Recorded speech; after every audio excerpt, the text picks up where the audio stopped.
Saya percaya saudara dan saya lahir dengan hati yang baik. Amin. Saudara dan saya, setiap kita ketika lahir, saya percaya semua bayi di dunia ini lahir dengan hati yang baik. Ketika dia lahir, hatinya bersih, tulus, murni. Nggak ada bayi lahir, dia lihat dokter, akan kuhancurkan rumah tangganya. Nggak ada. Semuanya punya hati yang tulus dan murni. Amin. Tapi kenapa ada hati yang jadi jahat? Kenapa ada orang jahat di dunia ini? Karena tidak menjaga hati. Dunia yang jahat mengkontaminasi hati yang baik tadi, sehingga menjadi hati yang jahat. Jadi pastikan saudara dan saya menjaga terus menerus supaya apa? Hati kita tetap baik. Dan kalau saudara dan saya tetap jaga hati baik, maka segala yang baik jadi bagian kehidupan setiap kita. Sekali kita tepuk tangan yang paling meriah buat Tuhan. Kalau kau mau hatimu baik, jaga pandanganmu, jaga pendengaranmu. Katakan amin. Sama-sama bilang sama saya sekali lagi, jaga pandangan. Sama-sama bilang sama saya, jaga pendengaran. Shalom para pria. Jaga pandanganmu. Karena celah paling berbahaya para pria bukan pendengaran. Karena kalau pendengaran, jangankan orang lain, istri ngomong aja nggak dengar. Tetapi kalau pandangan, ada banyak laki-laki hatinya rusak gara-gara pandangan tidak dijaga. Tuh wanita tuh. Iya kan? Ada banyak laki-laki hatinya rusak, dikuasai hawa nafsu gara-gara nggak jaga pandangan. Kalau udah main sosial media, udah muncul itu, mohon maaf ya, orang-orang wanita-wanita yang pakai baju tidak proper, penuh kekurangan bahan, udah joget-joget, aku meriang, aku meriang. Laki-laki liatin terus sampai meriang juga. Oh Tuhan. Yang mau bilangnya hati-hati. Buat para pria, urapi matamu dalam nama Yesus. Sambil nyanyikan satu pujian, ini mataku, mata kiri, mataku, mata-mata. Shalom para wanita. Jaga pendengaranmu, amin. Kalau udah tahu nggak benar, kalau udah tahu sesat, kalau udah tahu gosip, jangan kau dengarkan. Amin. Karena sekali lagi, pendengaran akan sangat menentukan kehidupan kita. Hati kita akan sangat ditentukan oleh apa yang kita dengar. Makanya hati-hati dengan apa yang kau dengar. Kalau temanmu doyan gosip, doyan gibah, jangan didengarkan. Kok nggak ada yang amin? Nggak bisa Pak. Saya mau bilang saudara, hati-hati. Kalau toksik, tinggalkan. Amin. Jangan udah tahu dia nggak benar. Saya mau bilang saudara, kalau kau sering bergaul, dengerin apa yang buruk, itu akan merusak hatimu yang baik dan akhirnya jadi buruk. Ada banyak orang-orang suka gosip zaman sekarang, berawal daripada suka dengerin gosip. Awalnya dia nggak mau dengerin, tapi lama-kelamaan kok seru ya. Lama-lama aku punya cerita. Yeay. Saya mau bilang saudara, hati-hati, amin. Jaga pendengaran kita, jaga pandangan kita. Kalau kita tahu itu bisa merusak, jangan dengarkan, jangan akhirnya masuk ke sana. Saya suka gembala sidang kita, saudara. Ibu gembala banyak cerita dengan bicara tentang kondisi-kondisi di mana ada saat di mana ibu gembala bilang, kalau aduh ibu tuh kalau kondisinya begini ibu nggak mau masuk ke sana. Kalau kondisinya seperti ibu nggak mau ngobrol di sana. Kenapa? Karena ibu harus menjaga hati, saudara. Ibu bilang begitu, ya kan ibu harus jaga hati ya. Saya mau bilang saudara, kita harusnya seperti itu saudara. Daniel, kalau saudara baca kisah hidupnya, dia menjaga pergaulannya, dia menjaga apa yang dia dengar, apa yang dia lihat. Kenapa? Karena dia tahu itu akan sangat menentukan hatinya. Jadi sekali lagi saya mau bilang saudara, ayo. Kalau ada hal-hal yang kau tahu berpotensi bikin rusak hati, jangan. Amin. Saudara lihat main sosial media, kalau ada akun-akun yang bikin saudara stres, depresi, tertekan, unfollow. Follow tuh akun Gereja Tiberias Indonesia. Ternyata masuk. Kalau yang nggak baik, yang bikin sakit hati, unfollow, oke? Daripada kau stres, depresi, apalagi kalau misalnya kau nonton dracin bikin emosi, ya udah nggak usah. Saya kemarin nonton dracin, seru nih, seru. Kan dracin tuh seru ya, singkat-singkat tapi seru. Tapi kalau lama-lama saya emosi. Soalnya toko jahatnya jahat banget gitu saudara. Dalam hati saya, darah tinggi juga ini. Akhirnya saya nggak mau nonton lagi. Kenapa? Merusak hati. Intinya begini saudara, jaga pintu masuk. Jangan izinkan apa yang buruk masuk melalui pintu masukmu. Supaya apa? Hatimu tetap baik. Segala yang baik akan jadi bagian dalam kehidupanmu. Tepuk tangan dulu yang paling meriah buat Tuhan. Ketika saudara disakiti sama orang, sakit hati, jangan biarkan itu di dalam. Ambil, buang. Supaya apa? Tidak merusak hatimu saudara. Selama kau baru sampai di level marah, selama kau baru sampai di level benci, kau langsung atasi, itu masih aman. Yang berbahaya kalau kau simpan terus dan jadi kepahitan, itu yang akan merusak kehidupanmu. Saya nggak tahu apa yang salah dalam hatimu, apa yang rusak dalam hatimu, apa yang tidak berkenan dalam hatimu, kau yang lebih tahu. Tapi sebagai hamba Tuhan, saya sayang sama saudara, jangan biarkan itu tinggal dalam hati. Ambil, buang. Saya percaya saudara nggak mau simpan barang busuk, sampah busuk dalam kantong saudara, betul ya? Saya percaya saudara nggak mungkin lihat sampah busuk, wah sampah busuk nih, koleksi ah. Nggak mau ya? Tapi kenapa seringkali kita simpan hal yang busuk dalam hati kita? Pesan saya, ambil, buang, biar kiranya hanya yang baik yang ada dalam hatimu, maka semua akan yang baik datang dalam kehidupanmu. Tepuk tangan dulu yang paling meriah buat Tuhan. Orang kalau sudah tidak terhubung dengan Tuhan, cepat atau lambat pasti jadi lemah. Orang kalau sudah tidak terhubung dengan Tuhan, cepat atau lambat, saya mau bilang saudara, kemampuan yang terbatas akan membuat dia kalah dengan masalah persoalan yang datang menyerang hatinya saudara. Makanya sekali lagi saya mau bilang saudara, pastikan kau selalu terhubung dengan Tuhan, katakan amin. Selama kita terhubung dengan Tuhan, kita nggak akan pernah ngerasa lemah. Karena sumber daya kita tidak berkesudahan, tidak terbatas. Makanya jangan izinkan iblis mengepung kehidupanmu, sehingga kau gak terhubung lagi dengan Tuhan. Sesibuk-sibuknya dirimu, tetap terhubung sama Tuhan.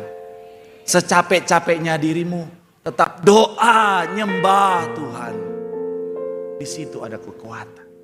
Sumber kekuatan kita dari Tuhan. Kita akan berkata, segala perkara dapat kutanggung dalam Tuhan yang memberikan kekuatan. Tepuk tangan dulu yang paling meriah buat Tuhan. Perjalanan keluarga saya bukanlah perjalanan yang mudah. Ada tantangan, ada saat dimana mengalami situasi yang berat, dihina, diskreditkan, dipandang sebelah mata. Karena dunia melihat bukan apa adanya, tetapi ada apanya. Kalau kaya dihormati, kalau nggak ada apa-apa, jangankan dihormati, dipandang pun nggak. Kalau kaya datang di ruang tamu, acara keluarga duduk di ruang tamu. Kalau susah, dapur. Iya. Saya mau bilang saudara, prosesnya tidaklah mudah. Bahkan salah satu momen yang tidak terlupakan, terutama buat orang tua saya, adalah cici saya, anak pertama. Oleh karena kelalaian asisten rumah tangga, ketika jemput di sekolah ditinggalkan di pinggir jalan, dan akhirnya dia nyebrang untuk beli es. Cici saya ikut nyebrang sendirian, ada truk besar datang, tabrak dan selesai saat itu juga saudara. Menyakitkan buat seorang ibu apalagi. Tapi saya pernah nanya sama mami saya, apa sih yang bikin mami kuat? Mami saya bilang begini, karena mami punya Tuhan Yesus. Kalau nggak ada Tuhan, mami nggak akan kuat sampai hari ini. Dan di situ saya melihat keterhubungannya dengan Tuhan membuat mami saya tetap kuat sampai hari ini. Saya nggak tahu apa yang sementara saudara hadapi, tapi selama hatimu terhubung dengan sumber kekuatan, kau akan tetap punya hati yang kuat. Dan hati adalah sumber kehidupan. Jangan harap kita bisa menang di luar sana kalau kita kalah di sini. Tapi kalau kita terhubung sama Tuhan, kita akan selalu menang di sini. Dan kalau kita sudah menang di sini, di luar sana bersama dengan Tuhan, kita juga pasti meraih kemenangan. Tepuk tangan yang paling meriah buat Tuhan. Firman Tuhan mengatakan setiap kita bahwa hati adalah pusat kehidupan. Bagaimana hati kita akan menentukan kehidupan kita. Jaga hatimu dengan baik. Pastikan hanya yang baik yang masuk dalam hatimu. Tapi ketika kau sadar bahwa sudah ada yang buruk dalam hatimu, jangan biarkan dia diam di sana. Ambil, buang supaya hatimu tetap baik. Dan yang terakhir, dalam proses menjaga hati yang baik, senantiasa terhubung dengan Tuhan. Jangan jauh dari Tuhan. Karena kalau kau andalkan kekuatanmu, kau akan kelelahan. Tapi kalau kau andalkan Tuhan, terhubung sama Tuhan, hatimu akan tetap kuat. Sehingga dengan hati yang kuat, kau akan meraih kemenangan demi kemenangan. Mari doa di hadapan Tuhan. Mungkin kau berkata, Pak Pendeta, aku mau jaga hatiku baik, tapi masalahnya hatiku sudah hancur oleh karena perkataan orang lain, karena tindakan orang lain. Firman Tuhan mengatakan setiap kita, bawa hatimu sama Tuhan, karena Tuhan dekat kepada orang-orang yang patah hati, dan Tuhan sanggup menyembuhkan hati-hati yang hancur. Pastikan Tuhan harus jadi yang utama, menjadi pusat dalam rumah tangga kita, karena Tuhanlah pribadi yang kuat, pribadi yang luar biasa. Katakan amin. Jangan jadikan yang lain menjadi pusat rumah tangga kita. Ada banyak rumah tangga hari-hari ini kenapa akhirnya ngalamin goncangan dan kehancuran, karena mereka menjadikan yang lain sebagai pusat dalam rumah tangganya. Ada yang suami yang jadi pusat dalam rumah tangga, ada yang menjadikan istri sebagai pusat dalam rumah tangga. Yang ngetren beberapa tahun ini ada yang namanya child center, anak yang menjadi pusat dalam rumah tangga. Bahkan ada banyak keluarga modern menjadikan uang sebagai pusat dalam rumah tangganya. Saya mau bilang saudara, di luar Tuhan semuanya terbatas, di luar Tuhan semuanya tidak kuat, makanya ujung-ujungnya kehancuran. Tapi kita tahu bersama, firman Tuhan mengatakan setiap kita, Tuhan harus yang utama. Katakan amin. Posisi dalam rumah tangga Kristen yang Alkitabiah untuk membawa suasana sorga adalah seperti ini. Jadi Tuhan yang pertama dan yang paling utama, ada di posisi top of the leader. Kemudian setelah itu siapa, Bu? Shalom ibu-ibu. Yang kedua setelah Tuhan siapa, Bu? Wede, belum semua yang bertobat di sini. Haleluya. Saya mau bilang suami, istri, baru anak satu, anak dua. Kenapa ini saya juga tekankan di sini? Karena kakak-kakak punya tanggung jawab kepada adik-adiknya. Kakak-kakak sebagai contoh kepada adik-adiknya. Kakak-kakak harus mampu untuk mengayomi. Itulah kenapa Tuhan ciptakan kakak-kakak lahir duluan, supaya bisa kasih contoh. Tapi saya mau bilang adik-adik hormat sama kakakmu. Ada banyak adik-adik sekarang kurang ajar sama kakaknya. Saya mau bilang saudara, di dalam rumah tangga Tuhan ciptakan suami untuk jadi pemimpin dalam rumah tangga. Suami sebagai posisinya harus jadi imam, harus jadi kepala dalam rumah tangga. Saya mau bilang saudara, nggak peduli Bu seberapa hebat kau di luar sana, nggak peduli seberapa kaya kau di luar sana, nggak peduli seberapa sukses kau di luar sana Bu, kau harus ingat di rumah tangga kau harus hormat sama suami. Memang ada banyak ibu-ibu nggak bisa pak. Ya terserah saudara mau marah sama saya nggak apa-apa. Saya percaya kenapa Tuhan kasih ini di awal bulan, karena sekalipun ibu marah-marah nggak akan lama-lama, karena transferan sudah lancar dari suami.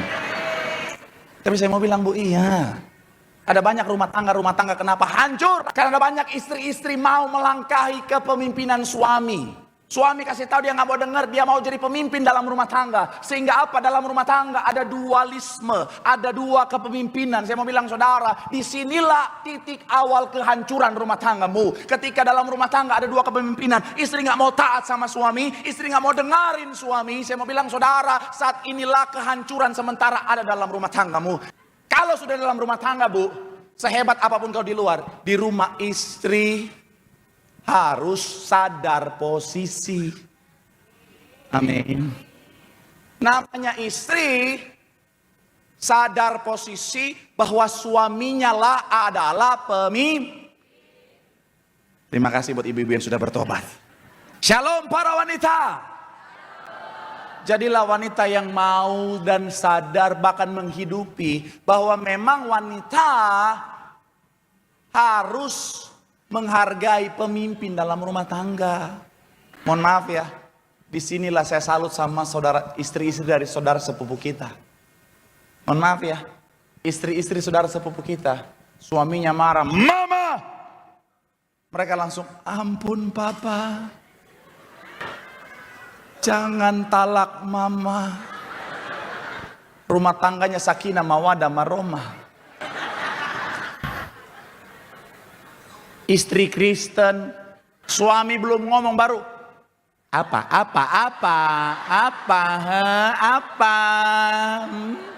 Mau ngomong apa?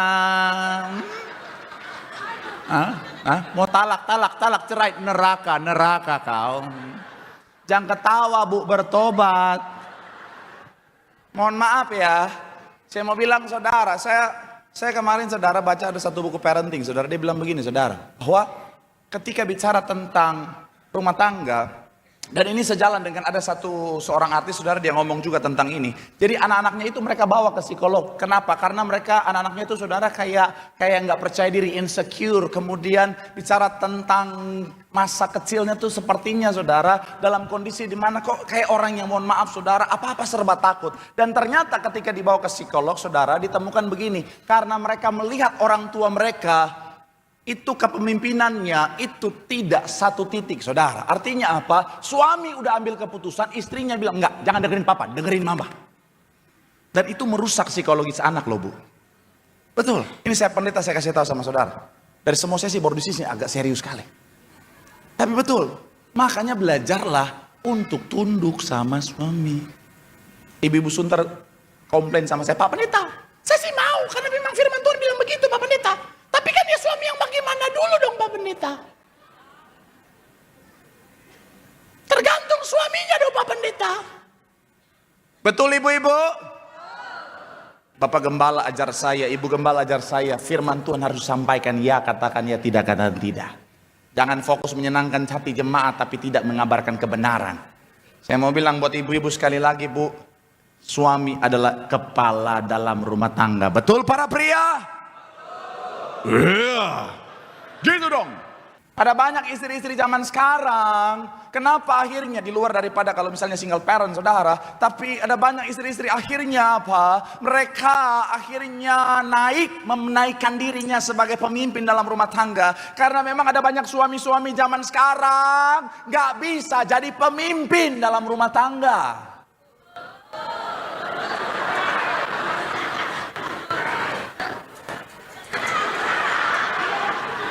Tapi ya, ada banyak laki-laki zaman sekarang, suami-suami katanya imam dalam rumah tangga, tapi ketika istrinya nanya, "Ini bagaimana ya Pak?" Nggak tahu.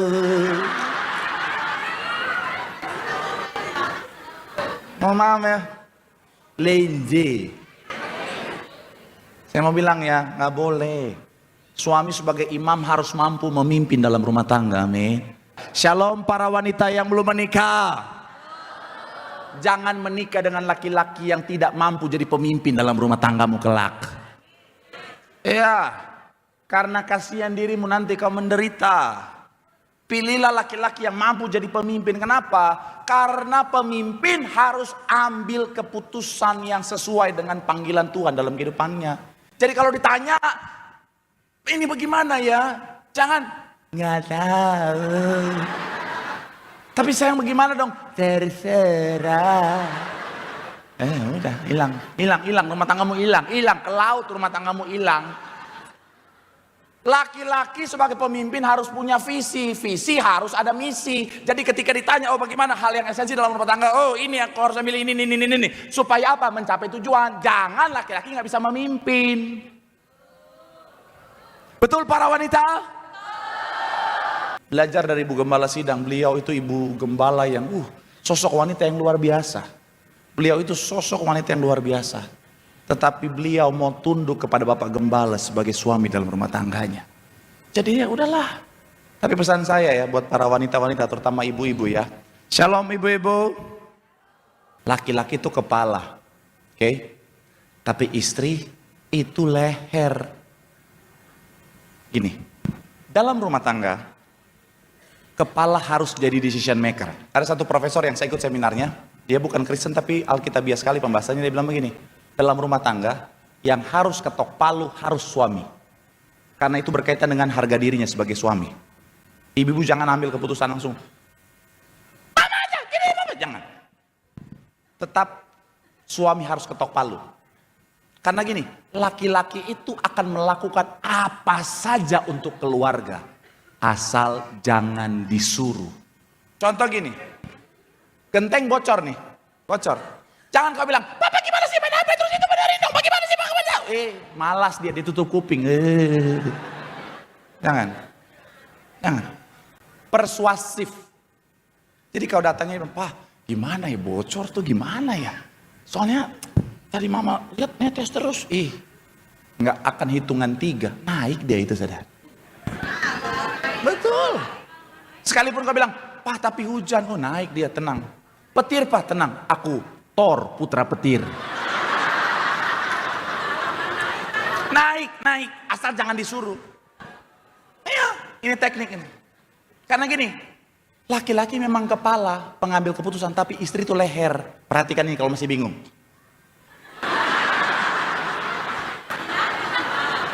Jadi, sebenarnya suami itu bagaimana istri?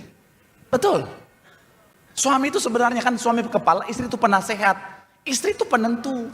Istri ngomong apa sebenarnya suami itu akan ambil keputusan searah dengan masukan istri. Karena saya baru sadar ini setelah menikah. Ya, saya lagi lihat barang nih, saya lihat bagus. Saya nanya sama istri saya gimana ya? Ini menurut kamu gimana ya? Dia bilang, jelek. Entah apa yang merasuki saya. Tiba-tiba yang tadinya bagus jadi kelihatan jelek, saudara. Ini namanya hipnotis istri, saudara. Jadi udah Bu, persuasif, jangan sentuh egonya. Tetap suami harus jadi kepala dalam rumah tangga. Ketika suami jadi kepala rumah tangga, istri jadi penopang, penolong suami, anak-anak taat, tunduk sama orang tua, suasana sorga akan jadi bagian dalam rumah tangga. Mau tepuk tangan dulu yang paling meriah buat Tuhan. Tubuh kita bait, sama-sama bilang sama saya bait Allah. Amin. Makanya kalau saudara lagi makan yang banyak, terus suamimu marah, istrimu marah, bilang sama dia, aku ini bait Allah. Aku makan banyak untuk memperlebar kerajaan sorga.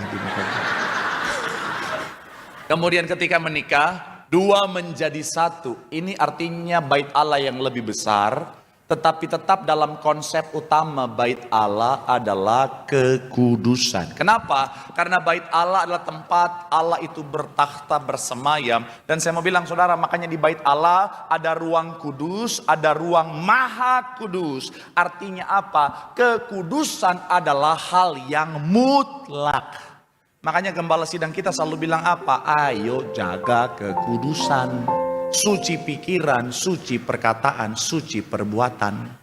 Ini kunci supaya rumah tangga kita suasana sorga.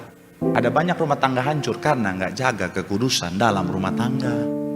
Shalom ibu-ibu. Suamimu kasih biaya maintenance, skincare, baju bagus, supaya yang utama kau tampil cantik di matanya, bukan cuma di mata orang. Di mata orang juga boleh karena kesuksesan seorang laki-laki dilihat dari penampilan istrinya. Tapi yang paling penting adalah, Bu, di mata suamimu Bu, kau harus selalu tampil cantik. Laki-laki itu kasih biaya maintenance supaya di mata dia kau cantik. Dia kasih kau baju bagus, skincare mahal, catokan mahal, Remington, Dyson. Kenapa saya tahu istri saya kode-kode? Tapi pas saya cek, mahal banget. Apa beda? Makanya saya bilang udah pakai Philip aja, Philip terang terus, Philip terang terus. Suami kasih istri segala yang terbaik, Bu, supaya kau cantik juga di depannya. Jangan cuma di depan orang kau cantik, mau keluar aja dandan alis semuanya, blush on. Lipstick, pakai baju bagus, pas di rumah aja buluk terus. Rambut udah kayak singa, muka udah kayak cucian kotor, baju daster terus. Iya loh. Kalau di luar, Chanel, 1 million. Di rumah minyak kayu putih terus. Kalaupun ada variasi kayu putih, minyak tawon. Kayu putih, minyak tawon. Remason.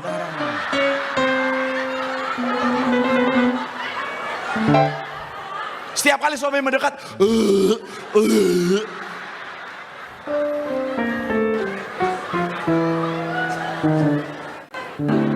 jangan ketawa, tobat bu, tobat.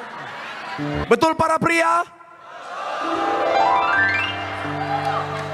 Cantiklah di depan suami. Tapi begitu juga suami. Shalom bapak-bapak. Mandi pak, mandi.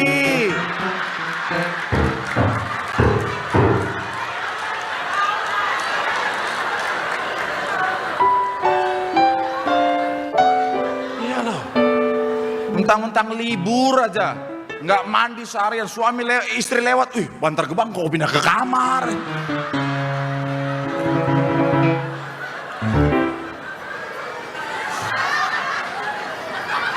Anak lewat. Tuhan ciptakan nafsu seksualitas itu baik selama ditempatkan dalam rumah tangga yang kudus. Makanya jangan sampai ibarat api ditempatkan di tempat yang benar, dia aman dan bermanfaat. Tapi kalau di luar bisa membahayakan, bisa membakar. Makanya pesan saya buat anak muda, shalom anak muda. Jaga kekudusan. Nanti udah diberkati di gereja, sudah dalam nama Bapa, Putra, dan Kudus, baru. Kalau belum jangan, tahan dulu. Nanti kalau diberkati di gereja, pendeta udah dalam nama Bapa, Putra, dan Kudus. Amin. Fight! Mau tambah dong? Silakan.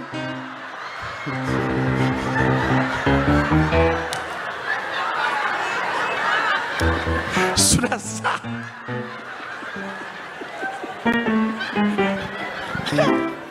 Kalau belum jangan.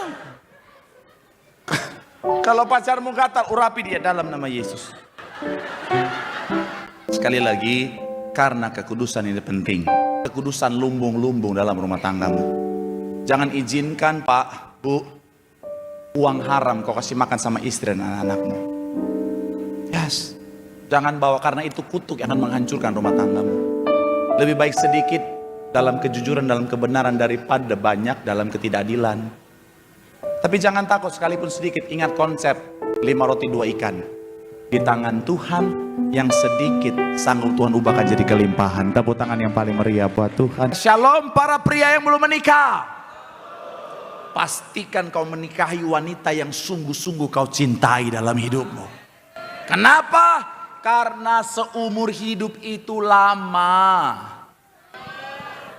Kalau kau menikah tanpa cinta, setiap hari kau lihat wajahnya. Bangun tidur kau lihat wajahnya. Sepanjang hari kau lihat wajahnya. Sebelum tidur kau lihat wajahnya. Tanpa cinta rasanya empet. Betul, betul, betul. Saya mau bilang ya, buat para pria, please, jangan menikah hanya karena nafsu. Saya mau bilang ya, betul. Jangan menikah hanya karena nafsu. Karena sekali lagi itu hanya sementara. Tapi kalau cinta itu bisa bertahan sampai selama-lamanya, selama kau kerjakan dengan baik. Intinya apa? Nikahilah wanita yang kau cintai. Kenapa? Karena laki-laki adalah makhluk logika. Beda dengan wanita. Jadi kalau dari awal dia nggak cinta, sekalipun wanita mau jungkir balik, biasanya yang muncul bukan cinta, tapi rasa kasihan, saudara. Jadi pastikan menikahlah dengan wanita yang sungguh-sungguh kau cintai. Kalau wanita sebaliknya, nikahilah laki-laki yang sungguh-sungguh mencintaimu. Kenapa? Karena wanita makhluk perasaan. Jadi ketika laki-laki sangat sungguh-sungguh mencintai dia, dia akan lakukan segalanya. Itu bisa menyentuh hati wanita, cintanya akan tumbuh. Ini bedanya. Jangan kalau sebaliknya, kau mencintai laki-laki tapi yang tidak mencintaimu. Aduh. Jangan. Dan ini harus diingat dengan baik. Pak, kalau sudah menikah gimana Pak? Jaga, rawat cinta itu. Ini penting. Kenapa? Karena kalau tidak dijaga, kalau tidak dirawat, cinta akan ngalamin yang namanya gradasi. Jadi pastikan jaga cinta. Bahasa Alkitabiahnya, jaga kasih mula-mula. Ya, karena kalau tidak, banyak rumah tangga usia 5 tahun ke atas pernikahan itu mulai ngerasain kehampaan padahal dulu saling mencintai. Karena cintanya nggak dirawat, nggak dijaga.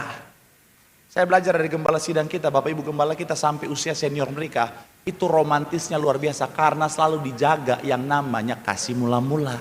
Shalom para pria. Kalau dari awal kau menghargai dia dengan cinta, lakukan terus, kerjakan terus. Kalau dari awal dia mau masuk mobil, kau bukain pintu, lakukan terus sampai kau tua. Jangan udah tua, masuk sendiri, masuk sendiri.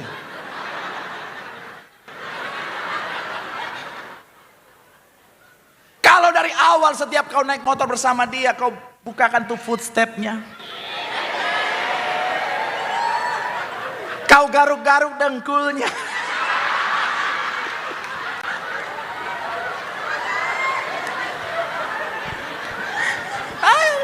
Itu, saya suka lihat di lampu merah tuh dia garuk-garuk. Saya pengen turun, bang, aku juga bang. Aduh, ya lakukan itu terus. Ya. Kalau dari awal setiap kau bonceng di motor dia kau taruh di tangki. Udah kayak Korea-Korea gitu. Ya lakukan itu terus. Jangan udah nikah aja taruh di lampu. Ada. Saya suka sedih kadang-kadang ada ibu-ibu kasihan loh. Duduknya di lampu saudara. Ya kadang-kadang saya ikutin. Wah jatuh gak nih, jatuh gak nih, jatuh. Lakukan terus, amin. Kerjakan itu saudara. Kenapa? Karena bicara tentang kasih mula-mula harus selalu dikerjakan. Ada banyak rumah tangga suasana sorga sekalipun ada masalah tantangan persoalan. Karena mereka jaga kesetiaan. Ada badai, ada gelombang kehidupan. Mereka saling topang bersama, andalkan Tuhan. Mereka kuat sampai akhir saudara. Tapi ada banyak rumah tangga mulai hancur suasana neraka. Ketika salah satu tidak jaga kesetiaan saudara. Betul. Ada banyak rumah tangga mulai hancur rasa suasana neraka karena salah satunya mulai nggak setia. Dan saya mau bilang inilah yang memang iblis serang hari-hari ini. Iblis tebar roh perzinahan supaya banyak rumah tangga hancur. Makanya saya mau bilang sekali lagi saudara, jaga kesetiaan. Shalom para pria. Jaga kesetiaan. Kok nggak ada yang amin? Shalomnya banyak. Shalom para pria. Jaga kesetiaan. Shalom para wanita. Jaga kesetiaan. Shalom para pria. Hati-hati. Karena kuntilanak ada di mana-mana. Kuntilanak zaman sekarang udah beda. Mereka sudah seperti perspektif Tuhan. Maksudnya apa? Mereka tidak melihat rupa. Yang mereka lihat adalah hati. Harta dan properti. Ya. Kuntilanak zaman sekarang nggak peduli wajahmu seperti apa, Pak. Sekalipun abstrak. Bukan jelek, karena ciptaan Tuhan semuanya baik. Amin. Abstrak itu salah satu karya seni. Sekalipun abstrak suamimu, Bu, selama dia kaya, dia sukses, kuntilanak bilang, akan kuhancurkan rumah tangganya. Shalom para wanita. Sebaik apapun suamimu, semakin royal suamimu, please jangan share di sosial media. Masih banyak yang bingung ya, saya akan jelaskan. Karena ani-ani kuntilanak pantau sosial media. Banyak ibu-ibu membawa suaminya sendiri pada pencobaan. Suaminya kasih apa dia posting, terima kasih suamiku. Suaminya beliin tas baru, thank you my husband. Suaminya posting kasih mobil baru, oh hasianku.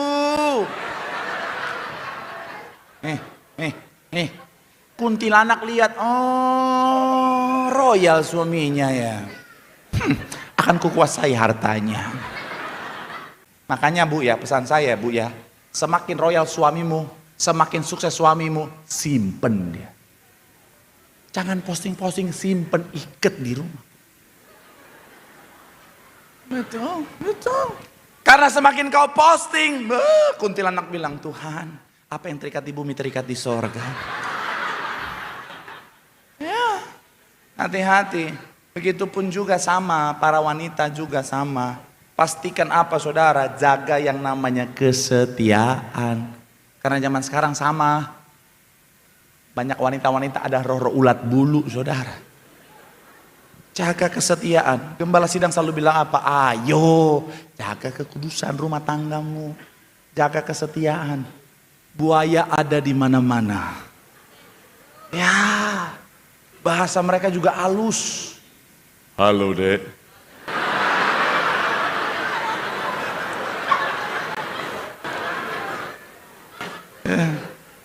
Jaga kekudusan, jaga kesetiaan rumah tanggamu. Di situ adalah kunci suasana sorga. Tepuk tangan yang paling meriah buat Tuhan. Laki-laki itu tidak bercerita.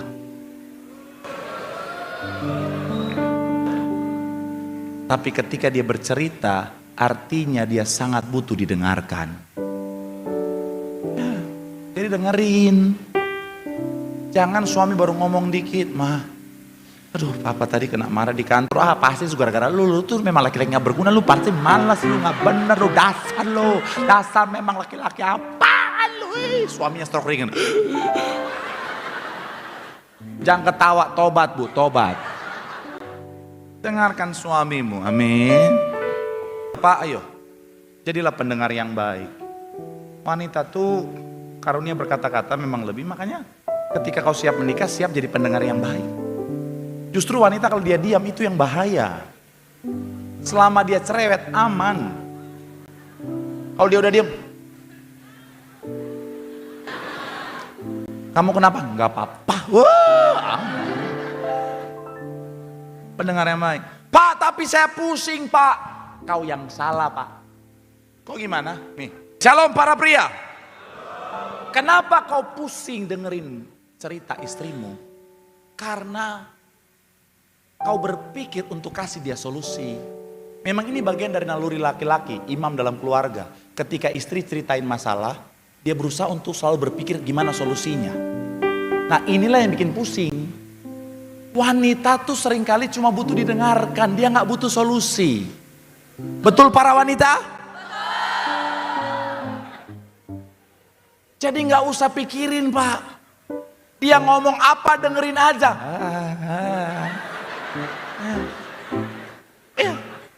Terserah pikiran mau kemana kek, terserah.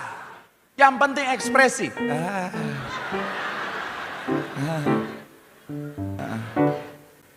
Tapi jangan sampai salah ekspresi. Dia lagi cerita kesel sama temennya, kau digampar.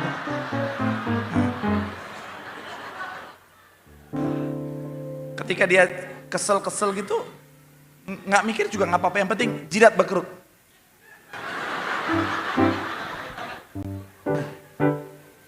Intinya sekali lagi jaga komunikasi. Jadilah pendengar yang baik. Kalau komunikasi baik, di situ ada suasana sorga. Tepuk tangan yang paling meriah buat Tuhan. Kenapa sorga disebut sorga? Karena Tuhan bertahta di sana.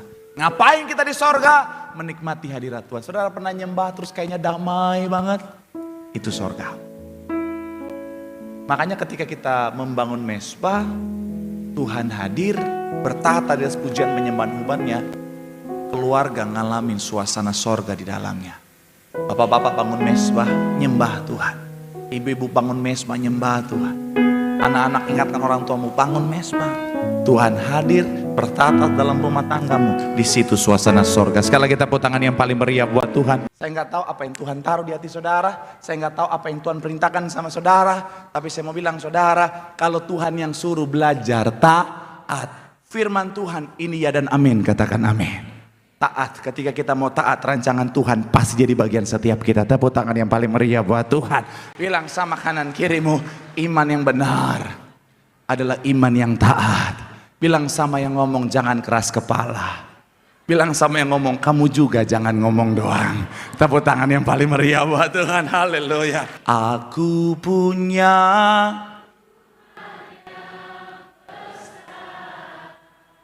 yang telah berjanji